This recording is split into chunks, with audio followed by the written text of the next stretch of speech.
안녕하십니까. 비트코인 호들러입니다. 오늘은 세계 최대의 자산 운용사 블랙록이 비트코인에 대한 새로운 정의를 내놓은 것과 관련한 비트코인 호들러의 생각을 말해보려고 합니다. 2024년 1월 25일 크립토폴리탄의 보도에 따르면은 블랙록은 비트코인은 전 세계적으로 채택된 최초의 인터넷 기반 화폐이며 세계에서 가장 큰 암호화폐다. 비트코인 거래는 블록체인 기술을 사용하여 어느 두 당사자 간에도 은행 없이 전송될 수 있다라고 정의를 했거든요. 또한 블랙록은 이제 비트코인을 호스팅하는 블록체인 기술은 위치에 관계없이 결제를 전송할 수 있고 화폐 전환을 필요로 하지 않기 때문에 전 세계의 금융 서비스를 제공할 수 있다. 또한 공급량이 2100만 개로 제한되어 있어서 희소성이 있다. 이렇게 설명을 했습니다.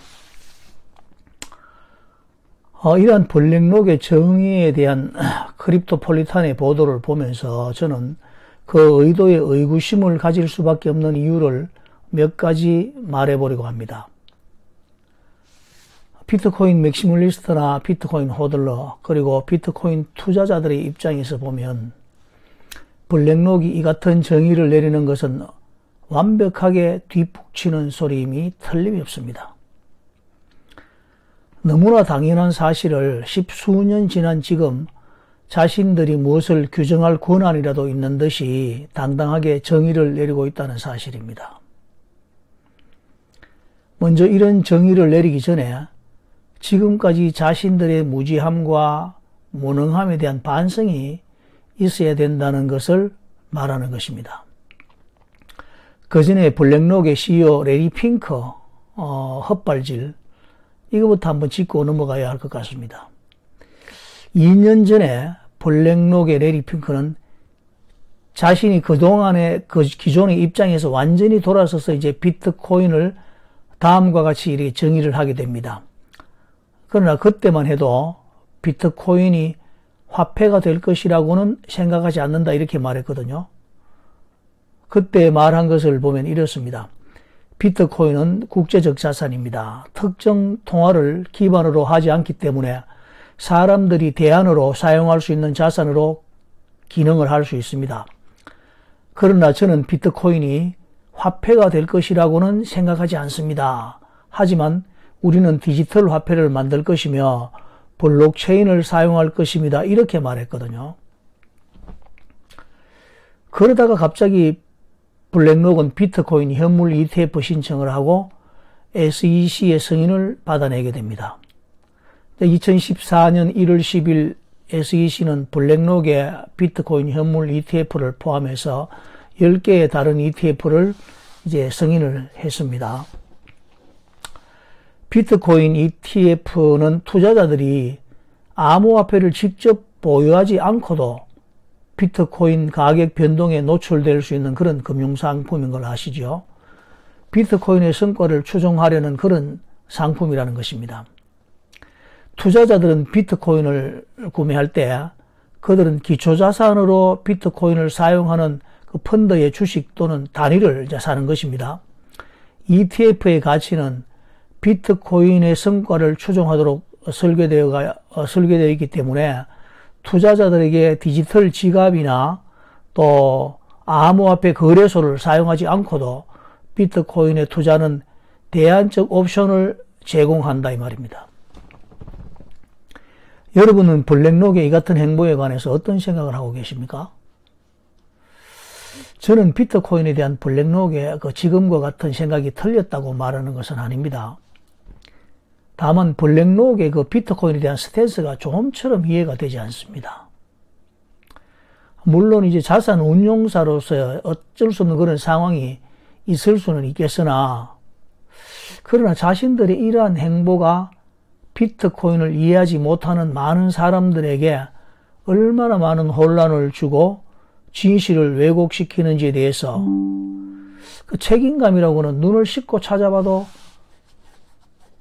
찾아볼 수 없는 그 장사꾼의 모습이 보인다는 말입니다. 비트코인 현물 ETF를 팔아먹기 위해서 비트코인을 소개하는 그 내용이 너무도 노골적으로 서로 모순이 되고 있다는 겁니다.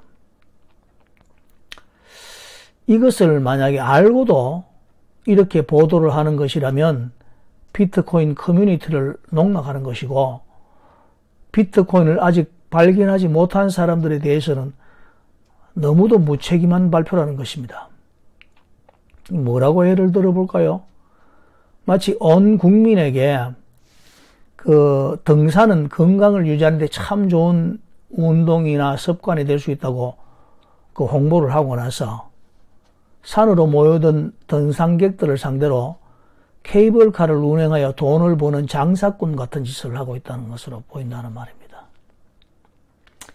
비트코인이 자기들이 주장하는 것처럼 세계에서 가장 큰 암호화폐라고 한다면 차라리 모든 기업들이 자산으로서 비트코인을 보유할 수 있도록 허락하는 법을 떳떳이 요구하는 것이 맞지 않겠습니까? 비트코인 거래는 블록체인 기술을 사용하여 어느 두 당사자 간에도 은행 없이 전송될 수 있다, 이렇게 정의해 놓고 왜 비트코인 현물 ETF를 팔고 중간에서 수수료를 받아 먹을 궁리를 하고 있나 이 말입니다. 블랙록의 비트코인 현물 ETF 신청과 승인, 또 그리고 이번 비트코인에 대한 정의를 내린 것에 대해 긍정적인 면을 완전히 무시해버리자는 것은 아닙니다. 다만 비트코인이라는 현상은 미국이라는 한 국가 또는 블랙록이라는 거대한 한 기업이라 할지라도 그 본성을 변질시킬 수 없다는 말을 하는 것입니다. 인위적으로 본성을 변질시키려는 유혹에서 벗어나야 한다는 말을 하고 있는 것입니다. 비트코인 현물 ETF는 사람들의 관심을 갖게 한 것으로서 그 역할을 끝내야 됩니다. 비트코인 현물 ETF가 주식시장이나 금시장의 ETF처럼 정착이 되는 것은 비트코인에게 유익이 되지 못할 수도 있다는 것을 지적하고자 하는 것입니다. 비트코인의 운명을 블랙록의 레리 핑크나 버크셔 해스웨이의 워렌 버핏이 좌우할 수는 없습니다.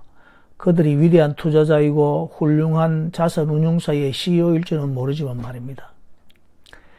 늦었지만 비트코인의 진정한 가치를 발견한 블랙록과 CEO 레리 핑크에게 축하의 마음을 전하면서 내가 하고 싶은 말은, 주제는 있게 비트코인을 통제하려고 하거나 인위적으로 시장을 조작하려는 시도는 하지 말 것을 엄중하게 경고하려고 합니다.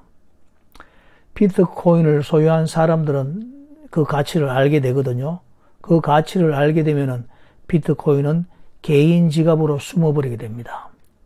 시간이 지나면 지날수록 비트코인이 시장에서 자취를 감추게 되고 찾는 사람은 점점 늘어나게 됩니다.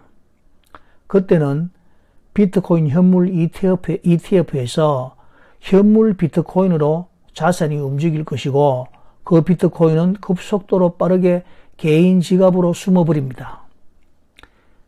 비트코인 차트가 수직으로 상승할 때 비트코인 현물 ETF 차트가 수직으로 하락할 수 있다는 사실을 알고 계십니까? 여러분 모두가 비트코인 호들러가 되실 때가 바로 그때입니다. 끝까지 시청해 주셔서 감사합니다. 비트코인 호들러였습니다.